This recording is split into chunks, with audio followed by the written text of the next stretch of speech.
Welcome back to study centre. तो आज की इस वीडियो में मैं पार्ट थर्ड लेके आया हूँ जो पॉलिटी के टॉप 500 एमसीक्यू की सीरीज़ है, रिवीजन सीरीज़, उसका पार्ट नंबर थर्ड लेके आया हूँ मैं। इसमें हम अराउंड 30 क्वेश्चंस डिस्कस करेंगे विद ऑप्शंस, डिटेल्ड डिस्कशन करेंगे। इससे पहले पार्ट नंबर 1 और पार्ट नंबर 2 आया है जिसमें हमने अराउंड 50 एमसीक्यू डिस्कस किए हैं और उनके जो ऑप्शंस है वो डिटेल में डिस्कस किए हैं। आज की जो पार्ट नंबर 3 है इसमें ज़्यादातर फंडामेंटल राइट्स से हमने क्वेश्चंस लिए हैं। तो क्वेश्चंस नॉर्मल है, यानी उतने हाई लेवल के नहीं है, लेकिन आपके पूरे के पूरे जो फंडामेंटल राइट्स है वो पूरी तरह से यहाँ पे रिवाइज हो जाएंगे क्योंकि हम हर एक ऑप्शन अच्छे से डिटेल में डिस्कस करेंगे। तो देखते हैं कि पार्ट थर्ड का क्वेश्चन नंबर 1 क्या है। आज का पहला क्वेश्चन है, which part of the constitution has fundamental rights, यानी वो कौन सा पार्ट है इंडियन कॉन्स्टिट्यूशन का जिसमें फंडामेंटल राइट्स हैं। तो जाहिर सी बात है इसका क्वेश्चन नंबर 1 का जो राइट आंसर हो जाएगा बी हो जाएगा, यानी जो part third of the Indian constitution है it deals with the fundamental rights. जो fundamental rights in the Indian constitution है वो फ्रॉम आर्टिकल 12 to 35 है, ठीक है। Article 12 to 35 in part third of the Indian constitution deals with the fundamental rights. तो originally अगर मैं बात करूँ इंडियन कॉन्स्टिट्यूशन में 7 फंडामेंटल राइट्स है, लेकिन जो राइट टू प्रॉपर्टी है उसको डिलीट करने के बाद एट प्रेजेंट जो फंडामेंटल राइट्स की कुल तादाद है वो 6 फंडामेंटल राइट्स है। यहाँ पे अगर मैं पार्ट्स की बात करूँ, जो पहला पार्ट है पार्ट 1 में आता है यूनियन एंड इट्स टेरिटरीज, जो कि आता है आर्टिकल 1 से 4 तक। फिर जो पार्ट 2 है, पार्ट टू में आता है citizenship under article 5 to 11। Part third में आ जाता है फंडामेंटल राइट्स आर्टिकल 12 से 35। इसी तरह से अगर पार्ट 4 की बात करें, पार्ट 4 आ जाता है directive principles of state policy from article 36 to 51। और पार्ट 4A में आ जाती है आपकी फंडामेंटल ड्यूटीज़। तो यहाँ पे पार्ट 1 क्लियर हो गया, पार्ट 2 क्लियर हो गया, पार्ट 3 क्लियर हो गया, पार्ट 4 क्लियर हो गया और पार्ट 4A क्लियर हो गया और फंडामेंटल राइट्स भी थोड़े बहुत यहाँ पे हमने देख लिए। चलते हैं, देखते हैं क्वेश्चन नंबर 2 क्या है। तो पहले का जो राइट आंसर हो जाएगा वो हो जाएगा बी, यानी their fundamental rights are enshrined in part 3 of the Indian Constitution। Question number 2 है आज का, fundamental rights come under which article. अभी हमने बात की कि जो फंडामेंटल राइट्स है वो कौन से आर्टिकल्स में आते हैं, तो हमने अभी देखा कि जो फंडामेंटल राइट्स है वो आता है article 12 to 35 of the Indian constitution में। चलते हैं क्वेश्चन नंबर 3 डिस्कस करते हैं। क्वेश्चन नंबर 3 है, fundamental rights are derived inspiration from which of the following countries constitution, यानी जो नीचे कंट्रीज दी हुई हैं इनमें से कौन सी कंट्री से हमने फंडामेंटल राइट्स का जो कंसेप्ट है वो इंस्पायर होके लाया है। तो जो इसका क्वेश्चन नंबर 3 का राइट आंसर हो जाएगा वो हो जाएगा यूएसए, यानी हमने जो फंडामेंटल राइट्स का कंसेप्ट है वो कहाँ से बारो किया है, वो हमने यूएसए के कॉन्स्टिट्यूशन से बारो किया है। तो क्वेश्चन नंबर 3 का जो राइट आंसर हो जाएगा वो हो जाएगा बी। यहाँ पे अगर मैं कनाडा की बात करूं, कनाडा से हमने लाया है federation with a strong centre, यानी कि इंडिया फेडरल कंट्री है, आपको पता है। और यहाँ पे जो सेंटर है, सेंट्रल गवर्नमेंट है वो पावरफुल है as compare to state government. ये वाला जो कंसेप्ट है ये हमने कहाँ से बारो किया है, कनाडा से बारो किया है। इसके अलावा अगर मैं कैनेडियन कॉन्स्टिट्यूशन की बात करूँ, जो रिजिडरी पावर है वो सेंटर के पास होती है इंडिया में, ये भी हमने कनाडा से ही बारो किया है। उसके अलावा जो अपॉइंटमेंट ऑफ स्टेट गवर्नर्स, यानी जो स्टेट गवर्नर्स है उनको कौन अपॉइंट करता है इंडिया में, उनको अपॉइंट करता है प्रेसिडेंट ऑफ इंडिया। तो ये कंसेप्ट भी हमने कहाँ से लाया है, कनाडा से ही लाया है। एक और इम्पॉर्टेंट कंसेप्ट जो हमने यहाँ से लाया है वो लाया है हमने advisory jurisdiction of Supreme Court. जो advisory jurisdiction of Supreme Court है उसका भी कंसेप्ट हमने कैनेडियन कॉन्स्टिट्यूशन से ही लाया है। यूएसए से हमने क्या लाया है, फंडामेंटल राइट्स लाए हैं। इसके अलावा अगर मैं बात करूँ जो इंडिपेंडेंस ऑफ जुडिशरी है वो भी हमने यूएसए से लाया है। यूएसए से हमने जुडिशियल रिव्यू लाया है। इम्पीचमेंट ऑफ प्रेसिडेंट हमने यूएसए से बारो किया है। इसके अलावा जो सुप्रीम कोर्ट और हाई कोर्ट का रिमूवल है removal of Supreme court and high court जजेस भी हमने यहाँ से लाया, यानी ओवरऑल ये चीज़ें हमने कहाँ से बारो की है, यूएस के कॉन्स्टिट्यूशन से। अगर मैं यहाँ पे बात करूँ जो यूके है यानी ब्रिटेन कॉन्स्टिट्यूशन है, जो पार्लियामेंट्री फॉर्म ऑफ गवर्नमेंट है इंडिया में, वो हमने कहाँ से बारो की है, यूके के कॉन्स्टिट्यूशन से। चलते हैं देखते हैं अगला क्वेश्चन क्या है। Which part of the constitution is called the Magna carta of India, यानी जो फंडामेंटल राइट्स वाला पार्ट है वही कहलाता है मैग्ना कार्टा ऑफ इंडिया। तो ये हो जाएगा पार्ट नंबर 3। पार्ट 2 हमने पहले डिस्कस किया, 3 भी हमने डिस्कस किया, पार्ट 4 भी और 4A भी। चलते हैं क्वेश्चन नंबर नेक्स्ट हम डिस्कस करते हैं यहाँ पे। Which of the following is not true about the fundamental rights, इनमें से कौन सा सही नहीं है। ये नॉट का आप ध्यान रखिए, एग्जाम में यही चीज़ें अक्सर आप गलत करके आ जाते हो। फंडामेंटल राइट्स के बारे में इनमें से कौन सा ट्रू नहीं है। Fundamental rights are justiciable in nature, जी हाँ ये राइट है, मैं समझाऊंगा ये चीज़ें क्या होती है। Fundamental rights in our constitution, fundamental rights in our constitution are more elaborated than USA's fundamental rights, ये भी सही है। उसके बाद fundamental rights are meant for promoting the idea of social and economic democracy, अब इसको रहने देते हैं। Fundamental rights are essential for overall development of individual, ये भी राइट है। तो जो इसका क्वेश्चन नंबर 5 का रॉन्ग हो जाएगा वो हो जाएगा सी। देखिए अब हम डिस्कस करते हैं क्या, यहाँ पे सिंपली मैं पहले बोल दूंगा जो क्वेश्चन नंबर 5 है इसका राइट आंसर हो जाएगा सी। अब हम बारी बारी सारे ऑप्शंस डिस्कस करेंगे। देखिए पहला क्या है, fundamental rights are justiciable in nature, इसका मतलब ये है कि जब भी हमारे फंडामेंटल राइट्स वायलेट हो जाएंगे हम इनके एनफोर्समेंट के लिए या तो सुप्रीम कोर्ट जा सकते या तो हाई कोर्ट जा सकते और हमें इंसाफ मिलेगा, यही इसका मतलब है ए पार्ट का। और हम सुप्रीम कोर्ट जा सकते हैं under article 12 of the Indian constitution और हाई कोर्ट जा सकते हैं under article 126 of the Indian constitution for the enforcement of fundamental right. तो पहला राइट हो जाएगा। दूसरा है fundamental rights in our constitution are more elaborated than US's fundamental rights, हमने जो फंडामेंटल राइट्स का कंसेप्ट है ऑब्वियसली वो हमने यूएसए से लाया है, लेकिन जो यूएसए के फंडामेंटल राइट्स है वो इतने ज़्यादा इलाबोरेटेड नहीं है जितने हमारे कॉन्स्टिट्यूशन में फंडामेंटल राइट्स है। तो बी भी राइट हो जाएगा। अगर हम डी की बात करें, fundamental rights are essential for the overall development of individual, यानी जो ओवरऑल डेवलपमेंट होती है material, intellectual, moral and spiritual development के लिए फंडामेंटल राइट्स ज़रूरी होते हैं, ये भी राइट है।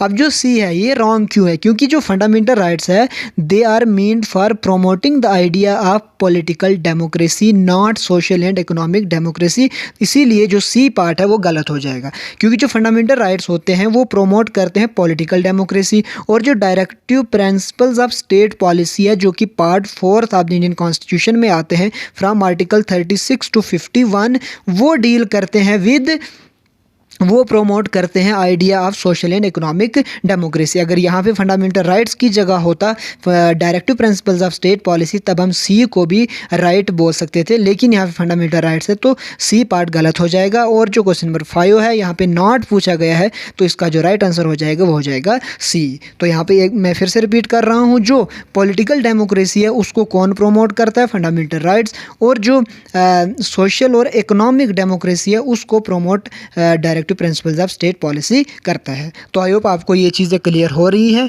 तो अगर क्लियर हो रही है तो प्लीज़ लाइक कर दीजिए, सब्सक्राइब कर दीजिए। तो बढ़ते हैं आगे अगला क्वेश्चन की तरफ। क्वेश्चन नंबर 6 है originally how many fundamental rights had in our constitution, यानी ओरिजिनली जब कॉन्स्टिट्यूशन बना था, आपको पता है कॉन्स्टिट्यूशन कब बना था, 26 नवंबर 1949 को, और एनफोर्स कब हुआ था, 26 जनवरी 1950 को। और क्यों हुआ था ये मैंने आपको पहले बोला था, फिर भी मैं यहाँ पे आपको रिपीट कर दूंगा क्योंकि चीज़ें यहाँ पे मेरा मकसद ये नहीं है कि खाली आपको चीज़ें बताना ही, चीज़ें याद भी करानी है। तो 26 नवंबर को हमने कॉन्स्टिट्यूशन को अडॉप्ट कर लिया था, लेकिन हमने एनफोर्स इसको नहीं किया। एनफोर्स हमने इसको किया 26 जनवरी 1930। क्यों? क्योंकि इन लाहौर सेशन हुआ था इंडियन नेशनल कांग्रेस का इन 1929 में, जिसमें क्या बोला गया था, जिसको हेड किया था नेहरू ने। तो इसमें बोला गया था कि जो 26 जनवरी 1930 है उसको हम first day of independence celebrate करेंगे। तो इसी याद में 26 नवंबर 1949 की जगह हमने 26 जनवरी 1950 से अपना कॉन्स्टिट्यूशन लागू करना स्टार्ट किया। जब ये लागू हुआ तब हमारे कॉन्स्टिट्यूशन में ओरिजिनली 7 फंडामेंटल राइट्स थे। कितने राइट्स थे तब ओरिजिनली? 7, लेकिन एक जो फंडामेंटल राइट्स था, राइट टू प्रॉपर्टी, इसको हमने डिलीट कर दिया, यानी इसको गवर्नमेंट ने डिलीट कर दिया by 44th constitutional amendment act 1978 deleted the right to property. इसीलिए जो अब फंडामेंटल राइट्स है प्रेजेंटली वो कितने हैं, 6 फंडामेंटल राइट्स है। अगर आपसे ओरिजिनली पूछ लिया जाए तो वो थे 7 फंडामेंटल राइट्स, लेकिन अगर 1978 में जो 44th कॉन्स्टिट्यूशनल अमेंडमेंट एक्ट हुआ जिसकी वजह से एक फंडामेंटल राइट टू प्रॉपर्टी जो था उसको डिलीट करके अब कितने फंडामेंटल राइट्स बचे हैं, 6। यानी अगर एग्जामिनर आपको ओरिजिनल पूछ ले तो 7 फंडामेंटल राइट्स, प्रेजेंट पूछे तो 6 फंडामेंटल राइट्स। यहाँ पे जो राइट टू प्रॉपर्टी है जिसको पार्ट 3 से हटा दिया गया उसको कहाँ पे रखा गया, आर्टिकल 300A में उसको रखा गया एज लीगल राइट। यानी जो राइट टू प्रॉपर्टी है वो फंडामेंटल राइट नहीं है बल्कि वो एक अब लीगल राइट है। तो आई होप आपको चीज़ें क्लियर हो रही हैं। चलते क्वेश्चन नंबर 7 डिस्कस करते हैं। क्वेश्चन नंबर 7 है यहाँ पे, which of the following are not features of fundamental rights. इनमें से कौन सा फीचर नहीं है फंडामेंटल राइट्स का। पहले मैं इसका राइट आंसर बोल देता हूँ। इसका जो राइट आंसर हो जाएगा वो हो जाएगा क्वेश्चन नंबर 7 का बी, यानी fundamental rights are not qualified in nature. ये इसका फीचर नहीं है। बाकी जितने भी जो इसके पार्ट्स है वो राइट है। अब डिस्कस करते हैं क्या चीज़ें यहाँ पे। पहला है fundamental rights are not absolute. Fundamental rights are not absolute, बिल्कुल सही है। एब्सोल्यूट नहीं है क्योंकि इसमें देखिए 2-3 चीज़ें होती है। एक तो ये क्या होती है, इनमें बहुत से रिस्ट्रिक्शंस है, इसमें बहुत सी रिस्ट्रिक्शंस है, एक्सेप्शंस है, जिसकी वजह से हम बोल सकते हैं कि फंडामेंटल राइट्स एब्सोल्यूट नहीं है। तो ये सही बात है, इन्होंने बोला कि फंडामेंटल राइट्स एब्सोल्यूट नहीं है तो ये बात राइट हो जाएगी। फिर क्या बोला है सी में, some fundamental rights are positive in nature as it provide some privileges to the person. यहाँ पे बोला गया है कि कुछ फंडामेंटल राइट्स हैं वो पॉजिटिव इन नेचर है और ये प्रिविलेज प्रोवाइड करते पर्सन को, ये भी राइट हो जाएगा। यहाँ पे देखिए अगर मैं आर्टिकल 14 की बात करूँ, आर्टिकल 14 में है राइट, आर्टिकल 14 है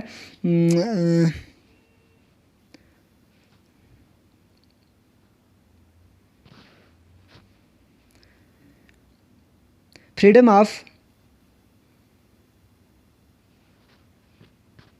जस्ट ए मिनट, सॉरी, कभी कभी ना जो आसान से राइट्स होते हैं, आसान सी चीज़ें होती है वो भी कभी कभी माइंड में स्ट्राइक नहीं करती है, तो इसीलिए मुझे दिमाग में स्ट्राइक नहीं कर रहा था। तो अब मुझे याद आ गया, जो आर्टिकल 14 है वो क्या है, वो है equality before law and equal protection of law. यानी जो आर्टिकल 14 है वो क्या है, equality before law and equal protection of law. यानी जो आर्टिकल 14 है वो इंश्योर क्या करता है, equality before law and equal protection of law.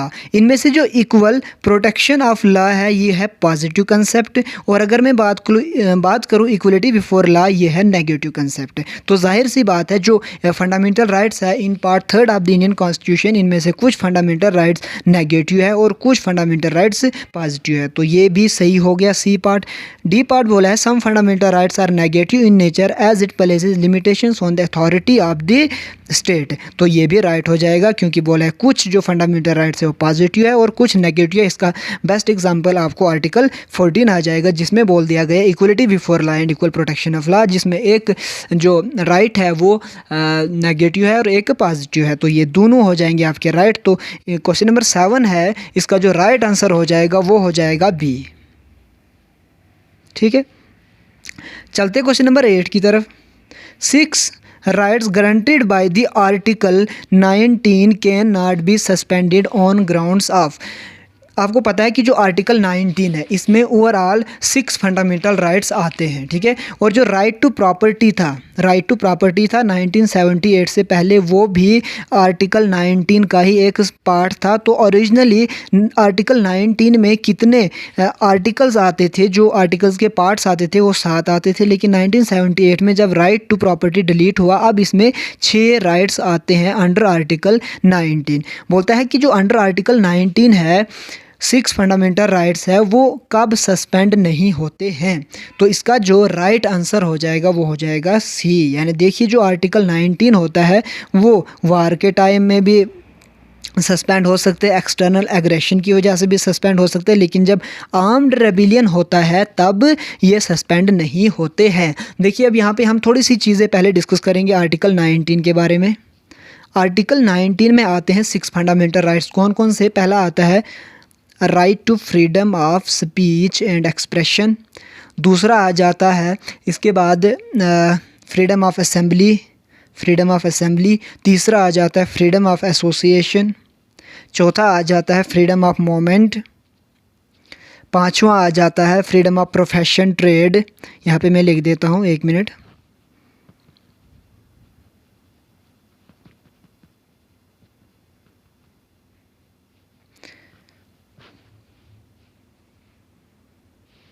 तो यहाँ पे आ जाता है उसके बाद freedom of profession trade and occupation आ जाता है। इसके साथ साथ अगर हम मज़ीद बात करें और आ जाता है कितने आ गए ये 1 2 3 4 5 और आ जाता है छठा फंडामेंटल राइट जो कि है फ्रीडम ऑफ रेजिडेंस। तो ये 6 फंडामेंटल राइट्स आते हैं अंडर आर्टिकल 19। कौन कौन से? Right to freedom of speech and expression, freedom of association, freedom of assembly, freedom of movement, freedom of residence पहले आता है, उसके बाद आता है freedom to form trade and associations etcetera. तो ये 6 फंडामेंटल राइट्स आते हैं अंडर आर्टिकल 19। अब देखिए ये जो 6 फंडामेंटल राइट्स है ये सस्पेंड हो सकते हैं नेशनल इमरजेंसी के दौरान। अब देखिए जो नेशनल इमरजेंसी होती है वो 3 ग्राउंड्स पे होती है। वार के जब बाहर से कोई ख़तरा हो, जंग हो रही हो या जंग जैसी सिचुएशन हो तब नेशनल इमरजेंसी हो सकती है। जब एक्सटर्नल अग्रेशन हो, मतलब बाहर से कोई ख़तरा मंडरा रहा हो तब भी नेशनल इमरजेंसी हो सकती है। जब आर्म्ड रेबिलियन हो तब भी नेशनल इमरजेंसी हो सकती है। लेकिन जो अंडर आर्टिकल 19 जो 6 राइट्स हैं वो सस्पेंड आर्म्ड रेबिलियन वाली नेशनल इमरजेंसी से नहीं हो सकते हैं। ये सस्पेंड कब हो सकते हैं? जब वार की वजह से नेशनल इमरजेंसी लगी हो या एक्सटर्नल एग्रेशन की वजह से नेशनल इमरजेंसी लगी हो। तो आई होप ये कंसेप्ट आपको यहाँ पे अच्छे से समझ आया होगा।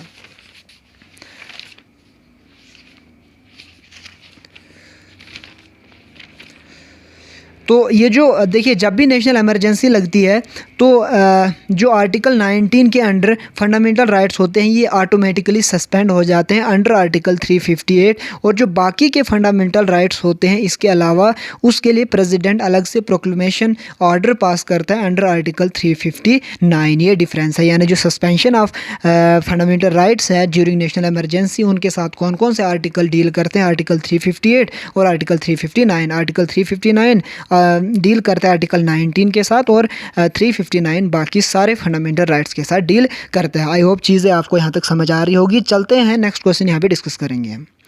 Definition of state mentioned in which of the following article. जो डेफिनेशन ऑफ स्टेट दी गई है for the purpose of fundamental rights वो इनमें से कौन से आर्टिकल में दी गई है? देखिए यहाँ पे अगर हम बात करें जो फंडामेंटल राइट्स है वो आते हैं आर्टिकल 12 से 35 में इन पार्ट 3। जो आर्टिकल 12 है उसमें स्टेट को डिफाइन कर दिया गया है फॉर द पर्पस ऑफ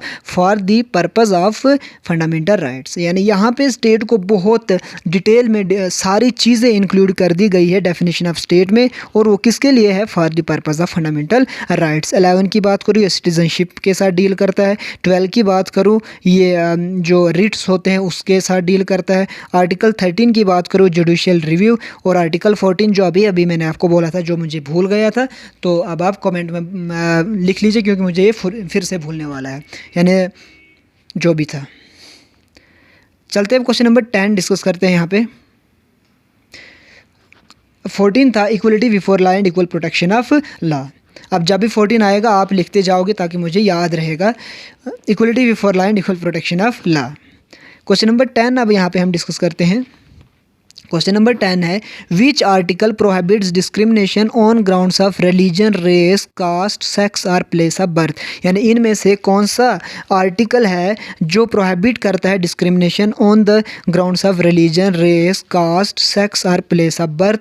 तो क्वेश्चन नंबर 10 का राइट आंसर हो जाएगा सी, यानी जो आर्टिकल 15 है ये it deals with no discrimination, यानी there shall be no discrimination on the basis of religion, race, caste, sex और प्लेस ऑफ बर्थ। ये बोलता है आर्टिकल 14। अगेन आर्टिकल 15 क्या सॉरी आर्टिकल 15 बोलता है ये आर्टिकल, एक मिनट में दोबारा से बता देता हूँ। जो आर्टिकल 15 है ये बोलता है there shall be no discrimination on grounds of religion, race, caste, sex और प्लेस ऑफ बर्थ। 13 हमने देखा जुडिशल रिव्यू के बारे में है, ठीक है।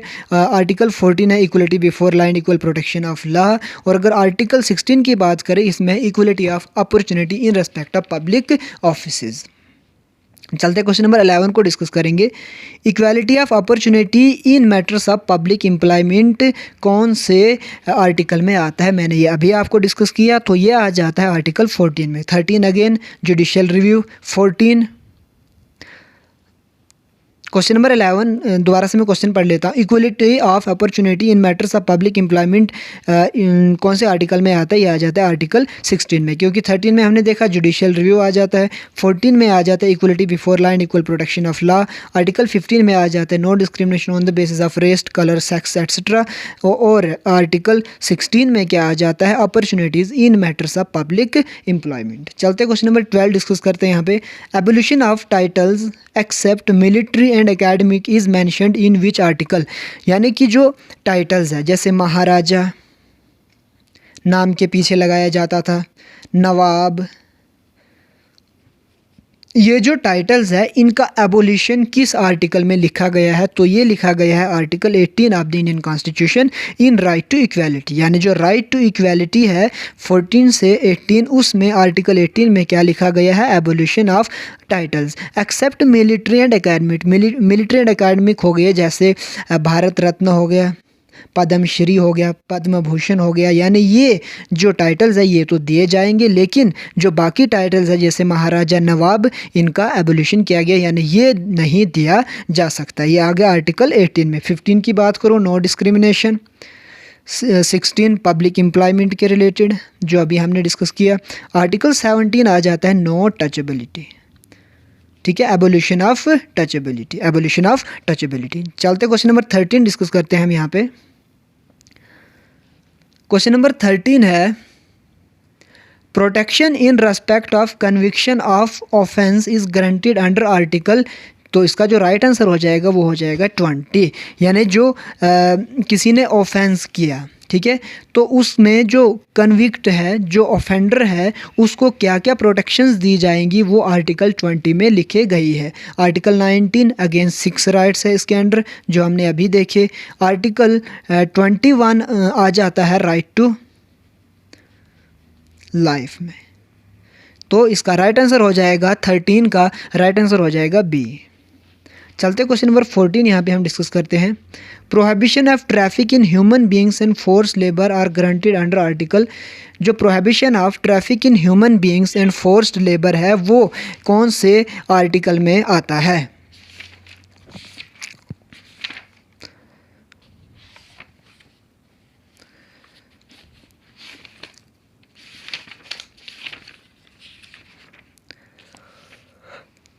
तो जो prohibition of traffic in human beings and forced labour है ये आ जाता है अंडर आर्टिकल 23 में। राइट अगेंस्ट एक्सप्लॉयटेशन जो है, राइट अगेंस्ट एक्सप्लॉयटेशन है वो आ जाता है अंडर आर्टिकल 23 और 24 में। उसमें जो 23 आ जाता है उसमें क्या आ जाता है? उसमें आ जाता है prohibition of traffic in human beings and forced labour are granted under article 23। यानी क्वेश्चन नंबर 14 का जो राइट आंसर हो जाएगा वो हो जाएगा बी। और अगर मैं यहाँ पे जो आर्टिकल मैंशनड है इनकी अगर मैं डिटेल में बात करूँ तो जो आर्टिकल 22 है ये है protection against arrest and detention. यानी अगर किसी को अरेस्ट किया गया, किसी को कन्विक्ट किया गया, तो उसको पुलिस स्टेशन में कितने टाइम पे रखना है, उसको कब मजिस्ट्रेट के सामने पेश करना है, कितने घंटे वो पुलिस कस्टडी में रहेगा, ठीक है, किस तरह से एफआईआर फाइल करनी, ये सारी चीज़ें आ जाती है आपकी अंडर आर्टिकल 22। 23 आ जाता है prohibition of traffic in human beings and forced labour. इसमें दो चीज़ें आती है, एक आता है ट्रैफिक ऑफ ह्यूमन बीइंग्स यानी इंसान को बेच देना, जैसे औरतों और बच्चों का व्यापार करना, ये प्रोहिबिट किया गया है। दूसरा फोर्स्ड लेबर जो होते हैं उनको भी प्रोहिबिट किया गया। आर्टिकल 24 में क्या आता है? आर्टिकल 24 में आता है जो एम्प्लॉयमेंट है चिल्ड्रन का, बच्चे जो होते हैं उनका एम्प्लॉयमेंट इन फैक्ट्रीज, फैक्ट्रीज़ वगैरह में उनका काम जो है उस पे प्रतिबंध लगाना, उसको प्रोहिबिट करना आ जाता है आर्टिकल 24 में। और आर्टिकल 25 में आ जाता है राइट टू फ्रीडम के रिलेटेड है, यानी freedom of conscience profess practise and propagate of religion, यानी हर एक इंसान को हक है कि वो कोई भी रिलीजन अडॉप्ट करे, वो रिलीजन वो इनर फेथ रख सके, उसके बारे में उसको प्रोफेस कर सके, प्रैक्टिस कर सके और उसको प्रोपोगेट कर सके। ये आ जाता है आर्टिकल 25 में, क्योंकि जो राइट फ्रीडम ऑफ रिलीजन है, फ्रीडम ऑफ रिलीजन, वो आ जाता है article 25 to 28 of the Indian constitution. तो चलते क्वेश्चन नंबर 15 को डिस्कस करते हैं यहाँ पे। क्वेश्चन नंबर 15 है freedom of payment of taxes for the promotion of any religion is granted under article what, यानी आपको फ्रीडम है कि आप किसी रिलीजन की प्रमोशन के लिए टैक्स पे करो या न करो, ये आपको अपनी मर्ज़ी है, यानी गवर्नमेंट या कोई भी इंसान आपको ज़बरदस्ती नहीं कर सकता है कि आप किसी भी रिलीजन को प्रमोट करने के लिए टैक्स दो। तो ये जो चीज़ें हैं ये किस आर्टिकल में लिखी गई है, ये लिखी गई है आर्टिकल 27 में। यहाँ पे अगेन मैं बात करूँ, अगर आर्टिकल 25 की हमने अभी बात की, आर्टिकल 26 की यहाँ पे अगर मैं बात करूँ, यहाँ पे है जो रिलीजियस अफेयर्स होते हैं, रिलीजियस अफेयर्स, यानी अगर कोई हिंदू है, कोई मुस्लिम है, कोई क्रिश्चियन है, कोई सिख है, उसको अपने जो रिलीजियस अफेयर्स है वो मैनेज करने का पूरा हक है। ये आ जाता है किस में, ये आ जाता है आर्टिकल 26 में। आर्टिकल 27 जो है इसमें आता है वही टैक्सेस के रिलेटेड जो हमने अभी बात की, और इसी तरह से जो आर्टिकल 28 है इसमें आ जाता है कि जो रिलीजियस इंस्ट्रक्शंस है स्कूल्स में उसके रिलेटेड सारी चीज़ें आ जाती है आर्टिकल 28 में। और अगर आर्टिकल 29 की बात करें, यह आता है कल्चरल एंड एजुकेशनल राइट में, यानी जो माइनॉरिटीज़ है, माइनॉरिटीज़ के इंटरेस्ट को प्रमोट करना अंडर आर्टिकल 29 आ जाता है। 16 की बात करें यहाँ पे question number, which of the following fundamental right is available only to citizen, इनमें से कौन सा फंडामेंटल राइट है जो सिर्फ अवेलेबल होता है किसको, सिटीज़न ऑफ इंडिया को। तो जो क्वेश्चन नंबर 16 है इसका राइट आंसर हो जाएगा बी, यानी जो आर्टिकल 15 है ना वो खाली अवेलेबल है किसको, सिटीज़न ऑफ इंडिया को। जो बाहर से नॉन रेजिडेंट ऑफ इंडिया है उनको ये राइट अवेलेबल नहीं है। यानी जो इंडियन कॉन्स्टिट्यूशन में 15, 16, 19, 29 ये जो आर्टिकल्स है ये इंडियन कॉन्स्टिट्यूशन में लिखा गया है कि ये सिर्फ अवेलेबल है सिटीज़न ऑफ इंडिया को। बाकी जो राइट्स है वो सबको अवेलेबल है, लेकिन ये जो 15, 16, 19, 29 आर्टिकल्स है ये सिर्फ अवेलेबल है to the citizen of India. चलते क्वेश्चन नंबर 17 डिस्कस करते हैं हम यहाँ पे। Which of the following fundamental right is available for both Indian citizen and foreigners, इनमें से कौन सा फंडामेंटल राइट है जो अवेलेबल है इंडियन सिटीज़न को भी और फॉरनर्स को भी। तो जाहिर सी बात है, मैंने आपको बोला कौन कौन से, 15, 16, 19, 29, यानी 15, 16, 19 और 29 अवेलेबल है खाली इंडियन सिटीजन्स को। बाकी जितने भी राइट्स है वो बाकी सिटीजन्स को भी अवेलेबल है। तो देखिए 16 हमने अभी ये खाली इंडियन सिटीजन्स को बिलोंग करता है, तो यही इसका राइट आंसर हो जाएगा। उसके बाद अगर मैं बात करूँ, सॉरी इसमें क्या क्वेश्चन क्या पूछा गया है, which are the following right is available both for, अच्छा इनमें से कौन सा राइट है जो इंडियन सिटीजन्स को भी अवेलेबल है और फॉरनर्स को भी। देखिए हमने 16 बोला खाली इंडियन सिटीज़न को अवेलेबल है, 19 देखा ये भी खाली इंडियन सिटीज़न को ही अवेलेबल है, 29 देखा ये भी खाली इंडियन सिटीज़न को ही अवेलेबल है। तो इसका जो राइट आंसर हो जाएगा वो हो जाएगा सी, यानी आर्टिकल 28 अवेलेबल है to both citizen of India as well as foreigners. और आर्टिकल 28 में क्या आ जाता है कि जो रिलीजियस इंस्ट्रक्शंस है एजुकेशनल इंस्टीट्यूशंस में उसके रिलेटेड जो भी चीज़ें वो आ जाती हैं अंडर आर्टिकल 28 में। चलते क्वेश्चन नंबर 18 डिस्कस करते हैं हम यहाँ पे। Where did the concept of equality before law was originated, जो इक्वलिटी बिफोर लॉ का कंसेप्ट है वो कहाँ से ओरिजिनेट हुआ था। तो जो क्वेश्चन नंबर 18 है इसका राइट आंसर हो जाएगा ब्रिटेन, यानी हमने यूके से ये वाला कंसेप्ट लिया भी था और ओरिजिनेट भी जो इक्वलिटी बिफोर लॉ है जो अभी मैंने बोला था आर्टिकल 14 में आता है। तो ये एक नेगेटिव कंसेप्ट है जो हमने ब्रिटेन से इनकॉर्पोरेट किया था और ये इसका जो ओरिजिन है वो ब्रिटेन में ही हुआ था। चलते क्वेश्चन नंबर 19 डिस्कस करते हैं।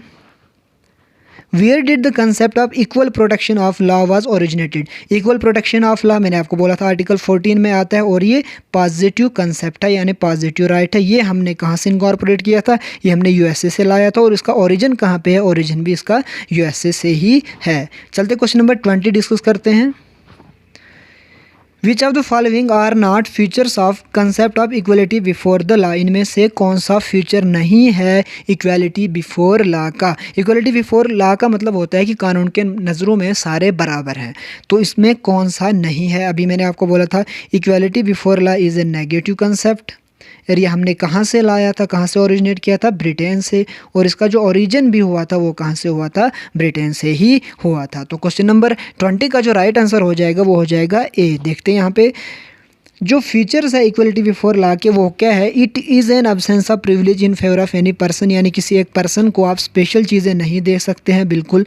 The equal subjection of ordinary law of the land administered by the ordinary law court, यानी कोई भी ऑर्डर जो कोर्ट के द्वारा आएगा वो बराबर होगा सब लोगों के लिए, ये है इसका feature. No person is above the law, यानी कानून की नज़रों में कोई भी पर्सन लॉ से ऊपर नहीं है, ये है इसके फीचर किसके, इक्वलिटी बिफोर लॉ के।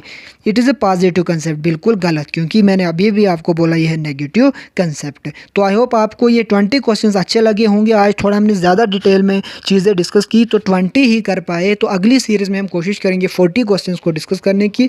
आई होप आपको ये सीरीज़ हेल्पफुल लग रही होगी, चीज़ें क्लियर हो रही होंगी। जो भी आपको डाउट्स प्रॉब्लम्स आ रही है रिलेटेड टू क्वेश्चंस या डिफ़िकल्टी लेवल, जो भी चीज़ें आपको प्रॉब्लम क्रिएट कर रही है या आप चाहते हो कि इनमें मैं इम्प्लीमेंट करूं अगले वीडियोस में, तो प्लीज़ कमेंट बॉक्स में लिख लीजिए। मैं कोशिश करूंगा आगे की वीडियोस में वो चीज़ें भी ऐड करने की। तो थैंक यू।